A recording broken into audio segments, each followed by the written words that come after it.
Vamos cantar um refrãozinho que nos ajuda a perceber mais e mais esse evangelho. A quem iremos nós?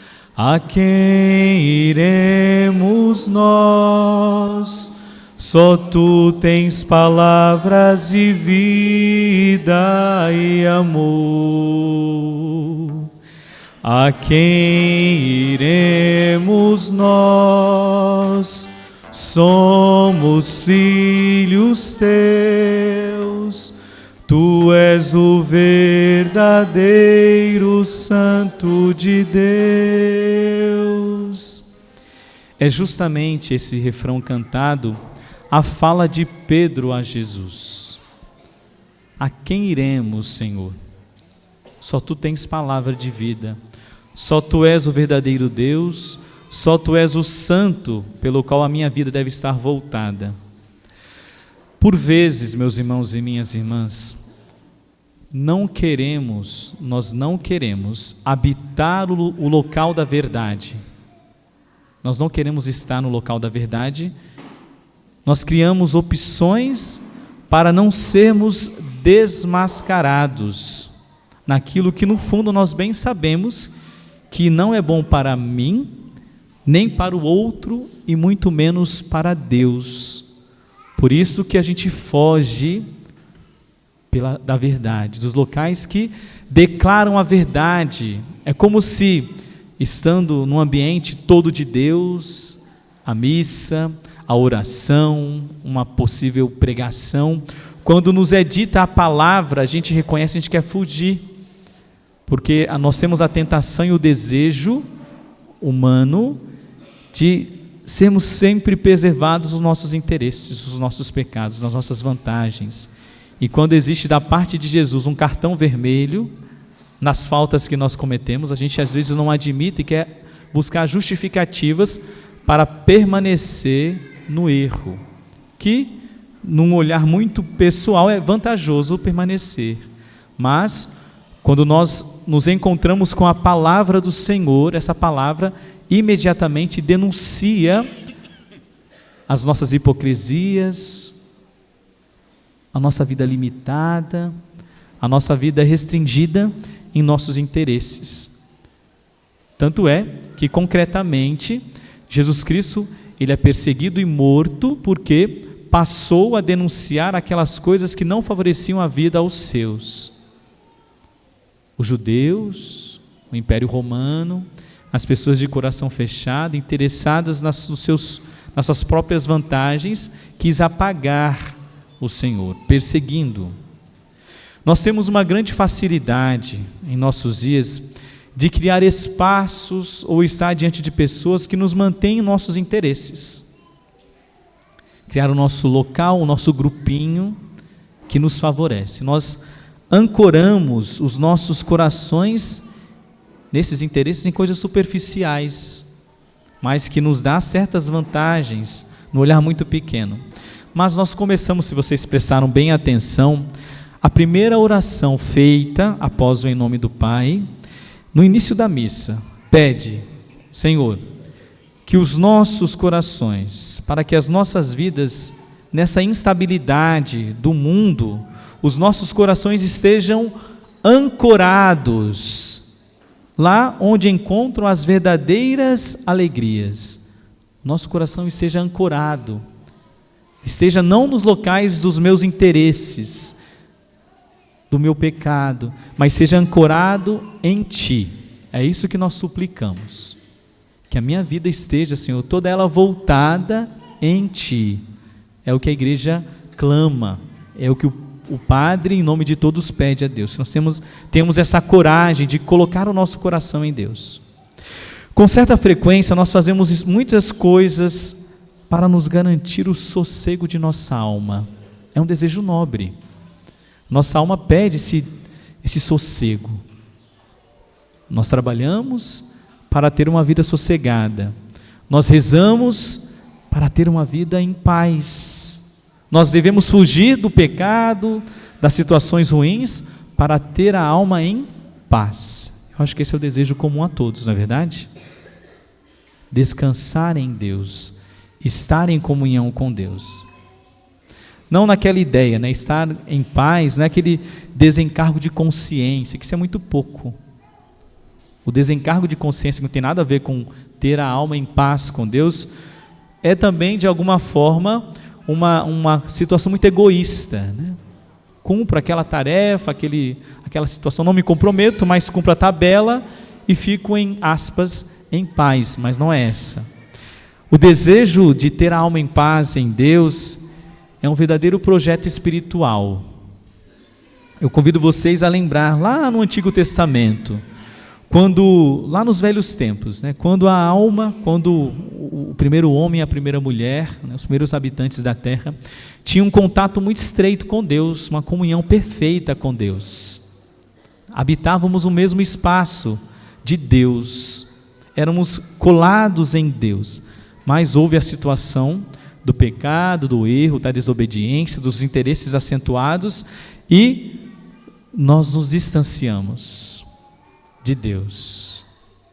O que era para nós fácil conviver se tornou um pouco distante, mas não por vontade de Deus, mas por minha vontade, por querer permanecer. Quando falo lá no princípio, é a humanidade, né? É o desejo que está convivendo em nossos corações, né? A gente se distanciou de Deus, mas a preferência que Deus tem por nós é sem igual. Aí Ele manda o Filho dele, a encarnação de Deus, e nós, pela graça de Deus e pelos nossos esforços, nós voltamos a ter comunhão com Deus, ou seja, voltar ao projeto inicial, a plena comunhão. Imagino eu que em alguns momentos, por alguns instantes, você faz experiências da graça que te coloca em plena comunhão com o Senhor, e você se enche de alegria, né? Aí você sente de fato a paz na sua alma. Assim experimentou Pedro, quando esteve lá no Monte Tabor com o Senhor, e Deus revelou a sua voz, apontou o seu Filho Jesus Cristo, e Pedro falou: Senhor, é muito bom estar aqui contigo. Não vamos nos comprometer mais com o chão, lá com a planície, vamos ficar aqui na montanha. Antes de denunciar Pedro, mas é bom reconhecer que ali ele teve a experiência da graça. Ali ele experimentou a paz, esse projeto inicial, ferido no começo. O evangelista João, que nós escutamos há pouco, no capítulo 14, ele vai lembrar cada um de nós daquela situação de Tomé, né? Que também Tomé estava angustiado, querendo saber para que lugar ele iria, para que lugar Cristo levaria os seus apóstolos. Ele estava angustiado, e ele diz: o próprio Cristo dizendo a Tomé e aos apóstolos: eu vou preparar-vos um lugar para vocês, e levarei cada um de vocês ao local onde eu estiver. Aí Tomé, como Pedro, diz: Senhor, nós não sabemos para onde vais, como podemos conhecer o caminho? Qual a resposta de Jesus? Eu sou, o que ele disse? Eu sou o caminho, a verdade e a vida. Cristo, ele diz isso a Tomé, ele é angustiado, né? Estou falando para vocês aqui há pouco, que nós devemos ter comunhão com o Senhor, e Cristo fala como falou a Tomé: eu sou o caminho, eu sou a verdade, eu sou a vida, eu sou o lugar, eu sou o a quem vocês devem ir e ter comunhão. Cristo faz questão de deixar claro que Ele tem interesse, como seu Pai, de ter comunhão conosco. E João, mais uma vez, agora no evangelho que nós escutamos, ele lembra Pedro, dizendo: Senhor, a quem iremos? Essa é a fala de Pedro. Só tu tens palavras de vida. O Espírito, meus irmãos e minhas irmãs, a vida de fé, a crença em Deus, o envolvimento com o Senhor é que nos garante vida, nos faz permanecer de pé. Então, ter uma religião, experimentar uma fé, ter comunhão com o Senhor, rezar, orar, escutar a palavra, se envolver com a igreja, é vital, é essencial. E uma das sensações, um dos estados de espírito nosso, quando nós não conseguimos fazer comunhão com o Senhor, quando a gente se envolve em outros caminhos, em outros lugares, nos afastamos de Deus, a gente tem uma sensação de morte, não é verdade? A gente perde o horizonte, a gente fica perdido, fica sofrido, dói, e o corpo também reage a tudo isso, até porque existem dores físicas que nascem de uma falta espiritual, de uma falta de comunhão com o Senhor. Aí você vai em vários médicos, conversa com várias pessoas e não acha solução, aí você vai cair em si e vai admitir, é uma realidade espiritual que eu não alimentei. Aí pela graça de Deus, nós vamos retomando, vocês vão retornando ao convívio com o Senhor, aí parece que a vida ganha um novo ânimo, a gente se cura, fica curado, liberto, porque é em Deus que nós encontramos vida. As minhas palavras são espírito e vida, é Cristo dizendo. Minhas palavras são espírito e vida, é ânimo, é força, é vital. Lá em Efésios nós também encontramos uma palavra bonita, né? Portanto, nós serviremos ao Senhor, porque Ele é nosso Deus. Esse é o mistério, esse mistério é grande, que nós experimentamos. E Ele ainda vai dizer, hoje, nós somos convidados, aí já vou à primeira leitura. Hoje, sirvamos ao Senhor. Hoje, nos voltemos ao Senhor. Aponta Josué na primeira leitura. Ele mesmo diz, eu e minha família, com toda a minha família, nós serviremos ao Senhor. Veja a escolha de Josué. Eu e minha família, nós serviremos ao Senhor. Ou seja, em Deus, a minha família terá vida. Na palavra do Senhor, nós nos manteremos unidos. Eu vou alicerçar a minha vida, eu vou buscar a paz da minha família em Deus. Veja, João, Josué, todos eles hoje, nessas leituras, nos convidam a estar com a vida inteira voltada em Deus. Esse é o endereço certo da tua casa, da tua vida.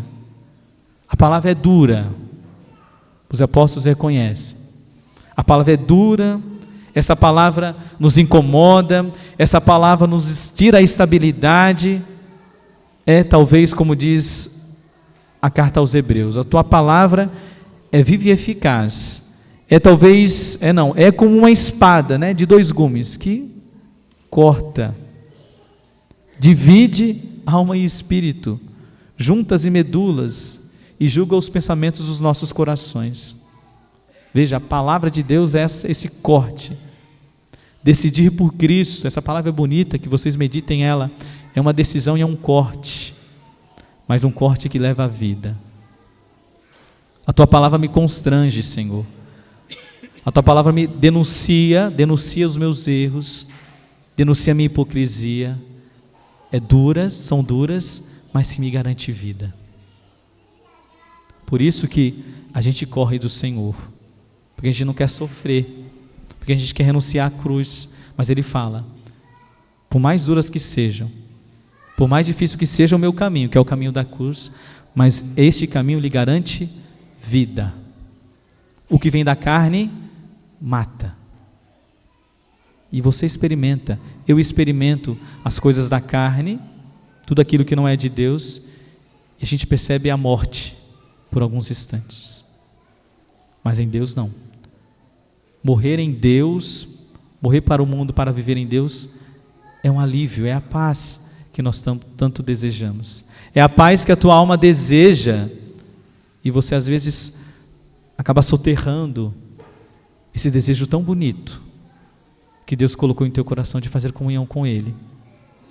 Então, meus irmãos e minhas irmãs, que nós nos descubramos mais uma vez em Deus, que nos envolvamos mais uma vez em Deus, que envolvamos a nossa família em Deus, façamos a opção como Josué fez. Senhor, eu e minha família serviremos a Ti. Eu servirei a Ti, Senhor.